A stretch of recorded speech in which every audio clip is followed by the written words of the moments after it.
Break के बाद एक बार फिर से आपका स्वागत है। आप देख रहे हैं शेयर बाजार लाइव और आज जो संकेत हैं वो कुछ हद तक भले ही स्लाइटली हल्के हों या फिर मिक्स्ड हों, लेकिन कुछ एक पॉकेट्स जिस पर हमें नज़र रखनी चाहिए। उसमें कल मार्केट में एक ट्रेंड देखने को मिला था, जितनी भी डेट हैवी कंपनीज हैं उन सब पर हमने बहुत हैवी हैमरिंग देखी थी। Started with ADAG specially by RCom, लेकिन उसके बाद वो धीरे धीरे सारी डेट हैवी कंपनीज में स्प्रेड होते गए। और आज भी इनफैक्ट जो संकेत हैं इसे अगर हम देखें तो हरी इट्स बिट स्केरी, लेकिन जिस तरह से आरकॉम कल टूटा है और साथ साथ बाकी जो डेट कंपनीज हैं, डेट हैवी कंपनीज, उन पर जो इम्पैक्ट देखने को मिला है, आप क्या करेंगे इस समय यहाँ पर?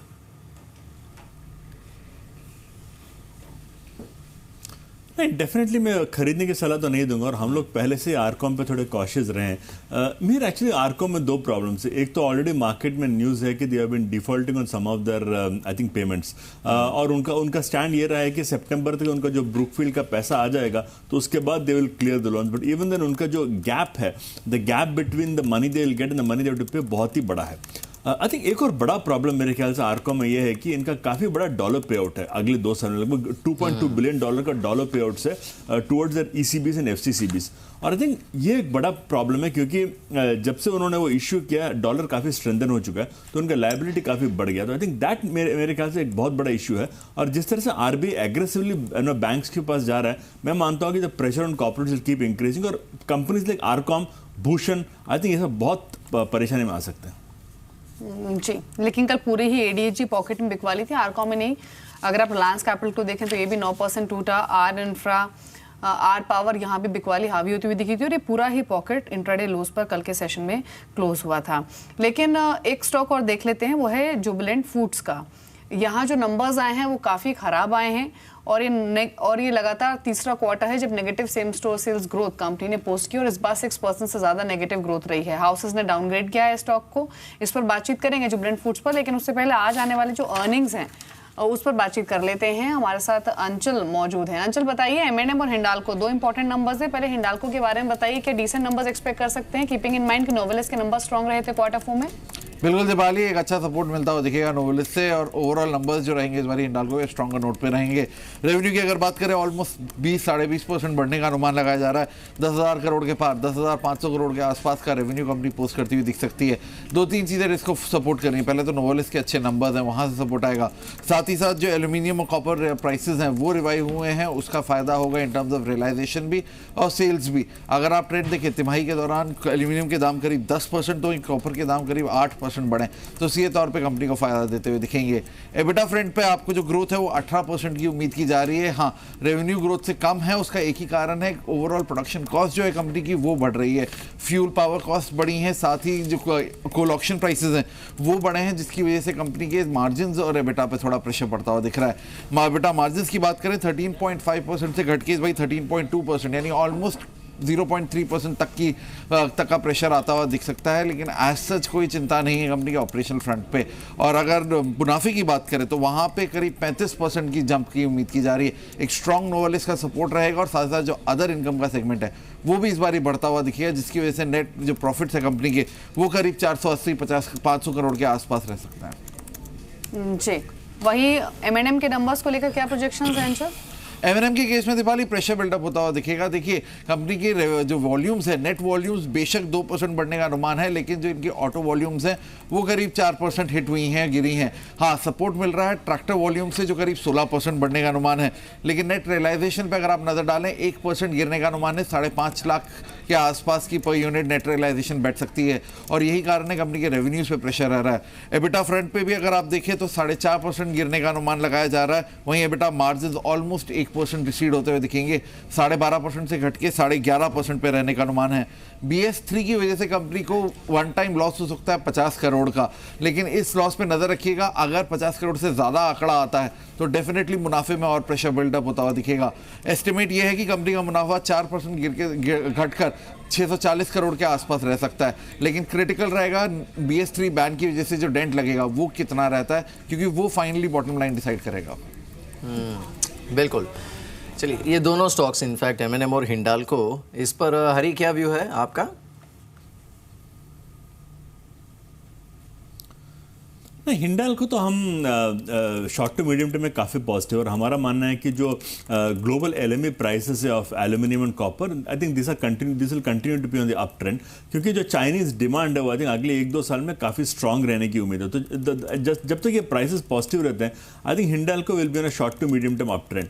जहाँ तक M&M का सवाल है, हमारा मानना है कि इसमें एक बहुत अच्छा एक लॉन्ग टर्म बाइंग केस बनता है, पर आई थिंक मैं आपके एनालिस्ट से बिल्कुल सहमत हूँ कि ये और अगला क्वार्टर, ये 2 क्वार्टर BS3 के कारण काफी इन पे प्रेशर आ सकता है। तो आई थिंक अर्निंग्स में भी म्यूटेड, पर एक लॉन्ग टर्म बाई के लिए एक बहुत अच्छा कैंडिडेट बनता है। अभिजीत, जुबिलेंट फूड्स पर क्या व्यू है? कल 5.5% गिरा था ये स्टॉक, नंबर्स भी इसके खराब आए हैं, क्विकली क्या कमेंट है?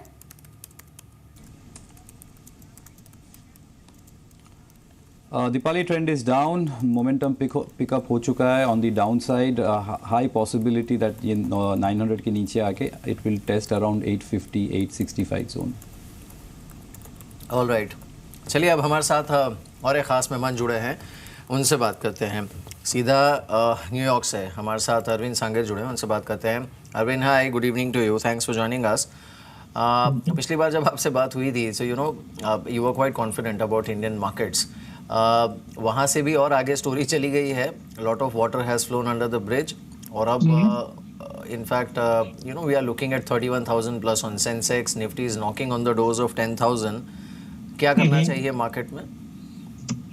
अब मार्केट में तेजी तो आ रही है काफी, चैलेंज ये रहता है जो जैसे हम लोग स्टॉक सिलेक्शन करने जाते हैं, तो हम मार्केट तो खरीदते नहीं, हम तो इंडिविजुअल स्टॉक्स खरीदते हैं, राइट। तो उसमें ये चैलेंज सबसे ज्यादा है कि इतने mid cap type of stocks जो हमको पसंद है, उनमें से काफी महंगे हो गए हैं। तो ग्रोथ इंडिया की अच्छी है, अर्निंग्स इम्प्रूवमेंट काफी जोरों से दिखाई दे रहा है FY18 अगर देखा जाए, लेकिन चैलेंज बस यही बन गया है कि इस सब में कितनी गुड न्यूज स्टॉक्स में ऑलरेडी डिस्काउंटेड है और कितनी बाकी है। तो वो एक चैलेंज इन्वेस्टर्स के सामने आज ये आता है कि कौन सी स्टॉक्स खरीदे जाएं जहां पे कि ज्यादा बढ़ोतरी ऑलरेडी स्टॉक्स में आ गई है या नहीं आई है, वो स्टॉक्स खरीदने की कोशिश कर रहे हैं। राइट अरविंद, और एक चीज़ देखिए ये भी है, जैसे आपने कहा कि स्पेशली मिड कैप में या फिर स्मॉल कैप में वैल्यूएशंस हैव रन अप। एक दूसरी चीज़ जो इस समय मार्केट में हो रही है, just look at the way mid cap and small caps are reacting to negative news flow. yesterday Arcom पर जो खबर थी that they might default on their debt and they obviously have a huge dollar repayment coming up in next 2 years. The way Arcom crashed, it actually dragged entire bucket or bunch of those stocks down along with it, which are heavy in debt. और ये इस समय market की tendency हो गई है। So it just needs to get slightly negative news, serious negative news on a stock and it hammers it down. क्या ये कुछ हद तक फ्रॉड को कंट्रोल कर रहा है क्या? हाँ, yes and no. I think इसमें एक सीधी सी बात है कि इस मार्केट में हालांकि मार्केट रिकॉर्ड हाईस पे पहुंच रहा है, लेकिन पिछले जो आप देखें 5-6 साल पहले जब मार्केट में लास्ट टाइम बिग रन आया था, तो उस समय लोगों को डेट के बारे में इतना डर नहीं था कि किसके पास कितनी डेट है। इस बार मार्केट में आप पूरी जो रैली देखें, उसमें जो लेवरेज्ड फाइनेंशियली ट्रबल्ड कंपनीज हैं, उनमें तेजी नहीं आई। गुड क्वालिटी कंपनीज या लो लेवरेज कंपनीज जिसमें कि या तो इम्प्रूवमेंट इज विजिबल या इम्प्रूवमेंट का होप है, लेकिन डेट जहाँ पे कि लाइफ थ्रेटनिंग नहीं है, उनमें ज़्यादातर तेजी आई है। लेकिन यस्टरडे हमने देखा कि जब रिलायंस की न्यूज़ आई तो और भी कुछ स्टॉक्स, अडानी ग्रुप या कुछ ऐसे जिनमें की डेट लेवल्स हाई हैं, उसमें भी थोड़ा नर्वसनेस आई इन्वेस्टर्स को। तो हाँ, ये जरूर कहा जा सकता है कि कुछ ऐसे स्टॉक्स हैं जहाँ पे कि बैलेंस शीट पूरे कंट्रोल में नहीं है, जहाँ पे कि बैलेंस शीट में अभी भी रिस्क है। उन स्टॉक्स में कुछ जहाँ पे लोगों ने हाथ डाले हैं, उसमें थोड़ी रिस्क आ गई है। लेकिन जहाँ तक ज़्यादातर हमारे ग्रुप के स्टॉक्स हैं जिनमें की बैलेंस शीट की इश्यू नहीं है, वहाँ पे इस टाइप का करेक्शन नहीं आया। जी अरविंद, देखिए जैसा आपने अभी कहा कि मार्केट्स इतना चल चुके हैं कि अब थोड़े से कॉशियसनेस मार्केट में दिख सकती है। अभी आप क्या कर रहे हैं, स्पेशली उन स्टॉक्स में जिनमें आप इन्वेस्टेड हैं? क्या थोड़ी सी प्रॉफिट बुकिंग कर रहे हैं और इन एक्सपेंसिव वैल्यूएशंस पर भी कहीं एडिशन भी कर रहे हैं क्या? नहीं, थोड़ा बहुत जहाँ पे कि कुछ स्टॉक्स कुछ ज्यादा रन कर गए हैं वहां पे थोड़ी प्रॉफिट बुकिंग, और कुछ ऐसे स्टॉक्स हैं जहाँ पे कि अभी इम्प्रूवमेंट पूरा दिखा नहीं है अर्निंग्स में और मार्केट में इतना रन नहीं आया है, तो उनमें अभी भी पैसा लगाने का मौका मिल रहा है। तो ऐसा नहीं है कि मार्केट में जब मार्केट पूरा आगे चला गया तो कोई स्टॉक्स नहीं मिल रहे, लेकिन मेरा कहने का मतलब ये था कि इस समय स्टॉक्स खरीदने में काफी ध्यान से देखना पड़ता है कि कितनी आगे बढ़ गए हैं। लेकिन इसका मतलब ये नहीं कि मैं मार्केट से हट रहा हूं या मार्केट से नर्वस हूं, सिर्फ ये है कि नए स्टॉक्स खरीदने में यही चैलेंज है कि कहाँ पे वैल्यू वर्सेस ग्रोथ में अट्रैक्टिव रेशियो दिख रहा है। Arvind, you know, obviously, I mean, there are two legs to this rally. So one is the Indian fundamentals, including earnings, जो कि drive कर रहे हैं market को. Second is obviously the liquidity. And liquidity के front पे आपका view क्या है? Especially globally, जिस तरह का रुझान है इस समय. I mean, what's your take on liquidity? Globally, इस समय तो ऐसा कोई रिस्क नहीं दिख रहा जिससे कि लिक्विडिटी में कोई सडन फर्क आएगा। इस समय ग्लोबली मार्केट्स को मालूम है कि फेड की रेट इंक्रीजेस आ रही हैं। जून में most likely there is likely to be a rate rise, लेकिन इसके बावजूद मार्केट्स बढ़ रहे हैं क्योंकि लोगों को आइडिया हो गया है कि ग्रोथ अगर अच्छी है तो फेड अगर रेट्स रेज कर रहा है तो उसमें कोई मार्केट्स को it is not going to kill the market, it's not going to kill the rally. तो आई थिंक ग्लोबल में जब तक कि कोई ऐसा पॉलिटिकल शॉक नहीं आए जिससे कि रैली में कुछ ज्यादा नर्वसनेस आए इन्वेस्टर्स को, तब तक ये लग रहा है कि आप यूरोप में देखें, आप यूएस में देखें और इंडिया में देखें और भी कई इमर्जिंग मार्केट्स में देखें, चाइना में भी देखिए, तो इकोनॉमिक ग्रोथ और earnings recovery are showing signs of improvement. तो मार्केट्स को क्या चाहिए? मार्केट्स को यही चाहिए कि global liquidity is stable to improving, and the reality is Indian market में खासकर अगर देखा जाए तो इंडियन जो एसेट्स ज्यादातर मार्केट में नहीं थे, सेविंग्स ज्यादातर रियल एस्टेट में या गोल्ड में या बैंक डिपॉजिट्स में जो थी, वो धीरे धीरे स्टॉक मार्केट में आ रही है और उसके कारण I think Indian liquidity, particularly in addition to global liquidity, Indian liquidity की सिचुएशन काफी मजबूत है। जी अरविंद जी, अब तक का अर्निंग सीजन आपको कैसा लगा? क्योंकि ज्यादातर मार्केट पार्टिसिपेंट्स तो ये मान रहे हैं कि FY 18-19 में 15 से 20% की ग्रोथ अर्निंग वाइज आ सकती है, लेकिन जैसे आपने भी कहा थोड़ी देर पहले कि थोड़ा सा चैलेंजिंग है ऐसे स्टॉक्स को पिक करना जहां पर ग्रोथ भी हो और वैल्यू भी हो। लेकिन जिन बड़ी कंपनियों के नंबर्स अच्छे आए हैं, जिन स्टॉक्स ने परफॉर्म किया है, उन पर आप स्पेशली क्या कर रहे हैं? जैसे कि ITC हुआ, HUL हुआ, फॉर इंस्टेंस LNT हुआ जिसके नंबर्स कल आए हैं, टाटा स्टील हुआ, इन स्टॉक्स में आपको क्या अभी और भी वैल्यू दिख रही है? नहीं, हम लोग ज्यादातर बड़े स्टॉक्स में तो नहीं खेलते, हमारा प्रेफरेंस तो मिड कैप है, लेकिन जहां तक बड़े स्टॉक्स हैं उनमें भी वैल्यूएशंस तो काफी बढ़े हुए हैं, लेकिन फिर भी कभी कभार मौका मिल जाता है। लेकिन हमारा जो मेन एरिया ऑफ प्ले है वो आपका जो मिड कैप्स में सीमेंट हुआ, उसमें काफी इंक्रीज आ चुका है। रियल एस्टेट में थोड़ा इंक्रीज आया है, लेकिन अभी भी मेरे ख्याल से गुंजाइश बाकी है, और इंफ्रास्ट्रक्चर में भी अभी अपॉर्चुनिटीज हैं इंफ्रास्ट्रक्चर कंपनीज, कंस्ट्रक्शन कंपनीज में। लेकिन जो आपने बड़े स्टॉक्स नेम किए, ITC हुआ या हिंदुस्तान यूनिलीवर हुआ, उसकी जगह हमें कंज्यूमर स्टॉक्स उससे मिड कैप एरिया में कुछ देखे हैं, लेकिन उनमें भी वैल्यूएशन सस्ते नहीं है।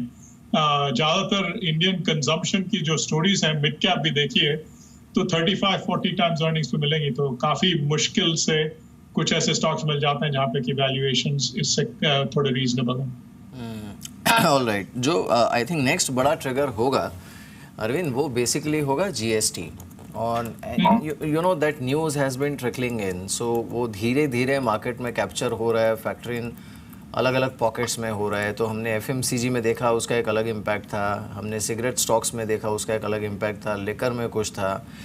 But the roll out of GST as a macro trigger for the Indian markets, is it fully priced in इस समय?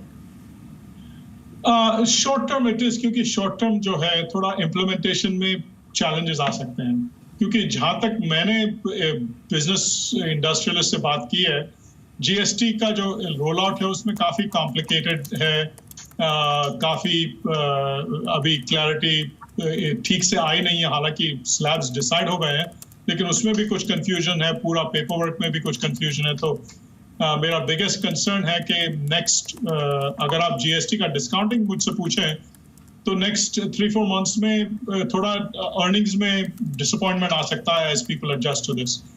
एंड फ्रैंकली एक चीज जो हमें पसंद नहीं आए वो ये कुछ स्टेटमेंट्स जिसमें कि गवर्नमेंट ये कोशिश कर रही है कि कोई भी बिजनेस में जीएसटी में अगर टैक्स कम हो तो वो कंज्यूमर्स को पास ऑन होना जरूरी है, नहीं तो दे विल यूज प्रॉफिटियरिंग जैसी टर्म। तो ये प्रॉफिटियरिंग जैसी टर्म ना तो बिजनेस वालों को पसंद है ना इन्वेस्टर्स को पसंद है, because this is a term used by socialist governments, not by pro business government. तो ये थोड़ा इम्प्लीमेंटेशन में मुझे थोड़ा नियर टर्म नर्वसनेस है, बट लॉन्गर टर्म FY18 में तो इतना जीएसटी का इमीडिएट बेनिफिट नहीं मालूम पड़ेगा, बट FY19 ऑनवर्ड्स काफी विनर्स आ सकते हैं, और those will be mostly listed companies which are in the organised sector.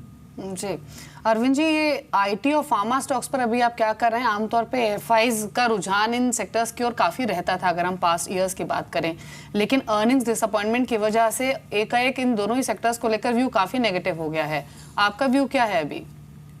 Pharma में तो हम ज्यादा ध्यान देते नहीं है, लेकिन जो आईटी स्टॉक्स हैं उसमें चैलेंजेस काफी स्ट्रक्चरल आ गए हैं। तो स्ट्रक्चरल चैलेंजेस एक तो ये है कि टेक्नोलॉजी ऐसे चेंज हो रही है कि जो एंट्री लेवल प्रोग्रामर टाइप जो जॉब्स थे वो ऑटोमेशन से रिप्लेस हो रहे हैं। तो एक वो चैलेंज आईटी कंपनीज को आ गया है, और दूसरा चैलेंज जो आईटी कंपनीज को आ गया है वो है ट्रम्प एडमिनिस्ट्रेशन की H1B की पॉलिसी। तो ये जो दो हेडविंड्स सामने खड़े हुए हैं, इसके कारण इनमें काफी संभाल के, अभी तो हमारे पास कोई पोजीशन नहीं है, लेकिन कोई कंपनीज जो इसमें दिखा सकें कि जो near term slow down experience कर रहे हैं उसके बावजूद उनकी जो पोजीशन है, competitive position in a new world where traditional जो आईटी सर्विसेज का मॉडल इंडियन कंपनीज का था वो डिस्टर्ब हो रहा है। तो जो कंपनीज उसका ट्रांजिशन कर सकती हैं वो खरीदने लायक हैं, लेकिन अभी I don't think we have found it's too early है। All right. Now, Arvind, last question to you. If we were to focus on the index, what can be the major driver or the engine, I would say, for the further extension of the rally Indian markets के लिए? क्या ये banking stocks होंगे, PSU banks होंगे, there'll be stocks like Reliance, IT should bounce back? Purely index का अगर हम view लें तो?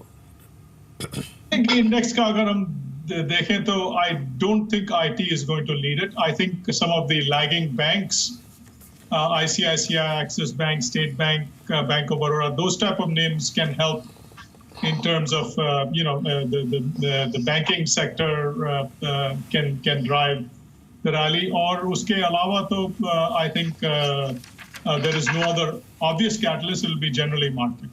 जी